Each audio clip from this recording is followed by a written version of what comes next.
선거할 때마다 모든 장애인 분들이 느끼는 거겠지만 투표하는 광경이 장애인 분들한테 아직도 받쳐주지 못하는 환경인지라 아주 기본적인 권리인 참정권에서조차도 이렇게 찬탄함을 좀 많이 느끼는 부분인 것 같습니다. 이번 보궐선거 때와 작년 총선 때는 완전 분리된 채로 비장애인들과 함께 투표를 하지 못하는 상황이 벌어졌습니다. 야외에서 개방된 상황에서 분위기 속에서 투표를 한다는 것 자체가 좀 참담함을 좀 많이 느꼈습니다. 이 부분은 많은 장애인분들이 느껴야 하는 좌절감이나 그런 부분들 때문에 투표를 기피해야 되고 장애인들은 투표를 왜 하지 못할까 안 할까라고 하는 생각을 안 했으면 좋겠습니다. 투표하기 편한 환경으로 좀 바꿔내면은 얼마든지 장애인 분들도 당당한 한 시민으로서 가장 기본적인 참여권을 지켜나가면서 정치도 환경을 좀 더 변화시켜 나갈 수 있지 않을까 싶습니다. 지난 4월 서울시장 보궐선거가 있었는데요. 그때 그 투표장에서의 경험이 어떠셨는지 혹시 이야기해 주실 것이 있는지? 저한테는 그러면 공보물을 보고 어떻게 나왔는지 그러면 이해가 안 가요. 공보물 내용이 이해가 안 가요. 그리고 그러면 투표용지에서는 그러면 후보자의 글자만 나오고 그러면 사진 또는 이미지가 안 나와가지고 그러면 이해가 안 가요. 그게 저한테는 두 가지의 불편한 점이 있어요. 저한테.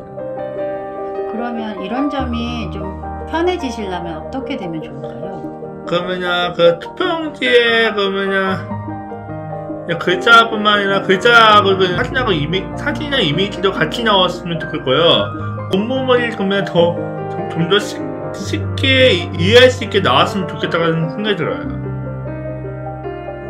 그게 저한테 바라는 점이에요. 저는 선거 당일 장애 유권자의 이동 지원을 도왔습니다. 시각장애인분을 모시고 투표소를 방문했을 때 점자 유도블럭 등 편의시설은 잘 갖추어져 있었지만 입구에서부터 투표 사무원의 과도한 안내가 부담이 되었던 기억이 있습니다. 시각장애인 당사자분이 직접 하실 수 있는 일에 대해서는 가만히 지켜보시고 도움을 요청할 시에만 도움을 주시는 부분에 대해서 사무원에게 사전 교육이 좀 이루어진다면 인권 친화적인 투표소를 만드는 데 도움이 될 수 있을 것 같습니다. 안녕하세요. 네, 저는 인권 친화적인 투표소 만들기 캠페인을 진행했던 양천시민사회연대에서 활동을 하고 있는 이진영입니다. 반갑습니다. 네, 안녕하세요. 저는 장애인 유권자의 참정권 보장을 위한 활동을 했었던 양천구 장애인권 교육센터에서 활동하고 있는 신현주입니다. 반갑습니다. 네, 저는 양천 구민이면서 연대하는 교사 작것들 활동하고 있는 조영선이라고 합니다. 안녕하세요. 네, 저희가 오늘 이렇게 모인 공통점을 제가 생각을 해봤더니 지난 4월 7일 서울시장 보궐선거 기간 동안 유권자들의 참정권이 얼마나 잘 보장되는지에 관한 활동을 했다는 공통점이 있는 것 같습니다. 그걸로 좀 모인 것 같은데요. 저희가 구체적으로 어떤 활동을 했었는지 저부터 잠깐 말씀을 드리면은 저희는 사전선거와 투표 당일날 투표장이 얼마나 유권자들의 참정권을 잘 보장하고 있었는지 투표소 모니터링을 진행을 했습니다. 장애 접근성, 그 다음에 청소년 유권자를 얼마나 존중하는가, 그 다음에 코로나19 방역이 얼마나 잘 돼 있는가, 이렇게 세 가지 항목을 약간 점검해보는 모니터링으로 진행을 했었는데요. 연대하는 교사 잡것들에서는 어떤 캠페인을 진행하셨었나요? 저희는 드디어 이제 18세 선거권이 되고 나서 학생들이 그 투표에 참여할 수 있게 됐는데, 실제 이번이 보궐선거가 지방선거에 참여하는 첫 선거인데도 청소년들이 유권자다라는 사실을 어디서도 좀 확인하기 어려운 거예요. 특히 이제 저는 교사인데 학교에서 학생들한테 이번 투표 참여하실 거죠? 이런 얘기를 하면 선생님 저희한테는 명함도 안 줘요. 이렇게 학생들이 이야기를 한다든지, 그래서 아직도 청소년들이 유권자로 좀 존중받고 있지 못하다라는 생각이 들어서 저희가 뭐 후보, 지역사회, 학교에서 청소년 유권자로서 대접하려면 무엇을 지켜야 하는지라는 이런 가이드라인을 좀 만들었었어요. 그래서 예를 들면 뭐 후보자의 경우에는 똑같이 이제 유권자임에도 불구하고 어이 학생, 어이 친구라고 하면서 반말을 한다든지 뭐 이런 것들을 하지 말자라는 이야기를 했었고, 또 정책을 내는 데 있어서도 청소년 당사자한테 의견을 물어보는 것이 아니라 청소년들의 보호자, 그러니까 부모님에게 어떤 그 청소년 보호수당을 대신 준다든지 이런 식으로 청소년 당사자를 위한 정책에서 청소년이 좀 배제되는 이런 공약을 해서는 안 된다, 이런 가이드를 제시했었습니다. 지역사회에서도 뭐 이제 학생들한테 너 이번에 투표할 거지? 그래서 투표 참여에 대해서는 격려하지만 뭐 청소년들이 정치 이야기를 한다든지 아니면 지역사회에서 정치적인 정당 활동에 참여한다든지 이런 것에 대해서 되게 부정적인 시선들이 있는데, 이렇게 이야기해서는 안 된다라는 이야기를 했고요. 그다음에 특히 학교에서도 투표 참여 교육은 되게 많이 하는데, 예를 들면 그 아직도 학칙에는 학생들이 정치적인 의견에 대해서 뭐 게시판에 뭐 붙인다든지 이런 표현의 자유에 대해서는 징계하고 있거든요. 그래서 이런 모순에 대해서도 저희가 캠페인을 통해서 청소년들이 제대로 그 참정권을 행사할 수 있도록 좀 바뀌어야 되고 이런 것들이 지켜져야 된다라는 내용의 저희가 캠페인을 벌였습니다. 네, 저희는 크게 두 가지 진행했었는데요. 18세 이상은 모두 동일한 유권자임에도 불구하고 발달장애인의 경우에는 굉장히 어려운 용어들이 너무 많거든요. 뭐 예를 들면 유권자라고 하는 말 자체도 한자로 된 어휘이기 때문에 발달장애인에게 여쭤봤어요. 이번에 투표하실 건가요? 했더니 하기는 해야 되는 것 같긴 한데 무슨 말을 하는지 진짜 모르겠어요. 투표가 뭐예요? 라고 저한테 오히려 질문을 주셨거든요. 그래서 이번엔 저희가 발달장애인의 정책 캠페인을 영상으로 만들어서 투표는 왜 우리는 반드시 해야 되는 건지, 투표에서 유권자는 무엇인지 이런 용어들에 대한 설명들을 좀 드리는 영상을 만들었고요. 그리고 또 하나는 투표 당일날 투표소에 모니터링을 진행했었습니다. 예를 들면 투표 참관인은 사무원은 어떤 태도를 보였는지, 그리고 투표소 접근은 가능했었는지, 그리고 정당한 편의가 제대로 제공되었는지 이런 모니터링을 진행했었어요. 사실 양천시민사회연대에서 진행했던 인권 친화적인 투표소 만들기 캠페인에서 가장 많이 그 제보가 들어왔던 게 그 장애 접근성에 관한 문제였고, 그 중에 제일 많은 내용을 차지했던 게 투표소를 분리했던 거예요. 사전 투표 날이 이틀이 있었는데 이때 그 투표소가 분리돼서 운영됐었다, 이런 제보가 많이 들어왔었습니다. 실제로 저한테 어떤 휠체어를 사용하시는 유권자분께서 사진을 보내주신 게 있는데요. 보통 우리 투표는 어디서 하죠? 투표소에. 그렇죠. 보통 건물 안에 네네네네. 위치되어 있죠. 그런데 저한테 보내주신 사진을 보면 건물 밖에 이렇게 천막을 친 상태에서 투표 한만 되어 있는 곳에 투표를 할 수 있게 되어 있었어요. 사실 장애인 차별금지 및 권리구제 등에 관한 법률에 보면 차별 행위를 장애를 사유로 분리하거나 배제하거나 제한하거나 거부하는 것들을 차별 행위라고 명시되어 있음에도 불구하고, 그리고 또한 공직선거법에도 모든 유권자의 접근을 보장하기 위해서 투표소를 건물의 1층에 게시한다거나 아니면 엘리베이터가 승강기가 있는 곳에 투표소를 설치하여야 한다라고 되어 있어요. 하지만 다만 그런 것들이 여의치 않을 경우는 예외로 규정할 수 있다라는 것 때문에 장애인 차별금지법이나 공직선거법에서 보장하던 것이 현실에서는 잘 구현되지 않는 일들이 벌어지고 있었죠. 이번 투표할 때도 예외 없이 그런 일들이 벌어졌습니다. 그 예외 조항이 항상 문제인 것 맞아요. 같습니다. 근데 제가 이제 이런 제보된 내용을 이렇게 얘기할 때 이제 동료 유권자들 이렇게 이 얘기를 했을 때 가장 많이 좀 이야기 들었던 게 좀 뭐였냐면, 어쨌든 투표를 한 결과만 가지고 그것이 약간 배려의 차원 아니었냐라고 하는 이제 시각이었는데요. 그러니까 이렇게 투표를 하게 하려는 어떻게 애쓴 노력이었다라고 하는 거에 대한 이야기가 있었는데 이거에 대해서 좀 어떻게 생각하실까요? 이게 배려인지 참정권 보장인지 이게 좀 헷갈리는 지점이 있는 것 같습니다.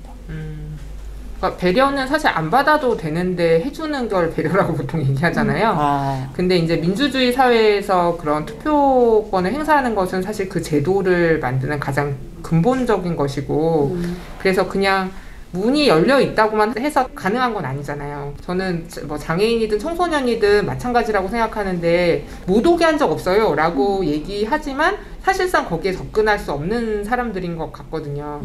그리고 특히 저는 이 투표나 선거 참여의 가장 중요한 의미는 주권자인 소위 말하는 국민들이 힘을 가지고 있다라는 것을 좀 가시적으로 이렇게 눈에 보이게 하는 그런 거의 유일한 제도인데 뭐 청소년들이 그런 순간조차도 여전히 반말을 듣고 권리에 어쨌든 그 내용들에 대해서도 소외되고 이제 이런 경험을 한다는 거는 과연 이것이 민주주의 사회인가? 내가 왜 계속 투표에 참여해야 되지? 약간 이런 민주주의에 대한 좀 효능감을 느끼지 못할 것 같아요. 그래서 저는 배려라는 관점이 아니라 모든 사람이 다 제대로 된 자기의 권리를 행사할 수 있도록 지원하는 것까지가 참정권이다. 그냥 그 권리를 주는 것으로 끝나는 것이 아니라 그렇게 이제 이 투표나 선거에 대해서 다시 사고해야 될 것 같습니다. 마찬가지 그거와 좀 연관되는 건데요. 배려가 아니라 사실은 정당한 편의를 제공받아야 하는 권리인 거죠. 예를 들면 그런 걸 위해서는 투표 보조 용구라는 게 있는데요. 제가 이번에 투표하셨던 분들 모니터링하는 과정에서 들었던 내용은 그분이 40대의 유권자셨거든요. 그런데 그 유권자분이 이번에 처음 이번 선거를 하면서 투표 보조 용구가 있다라는 걸 알게 됐습니다 라고 하시더라고요.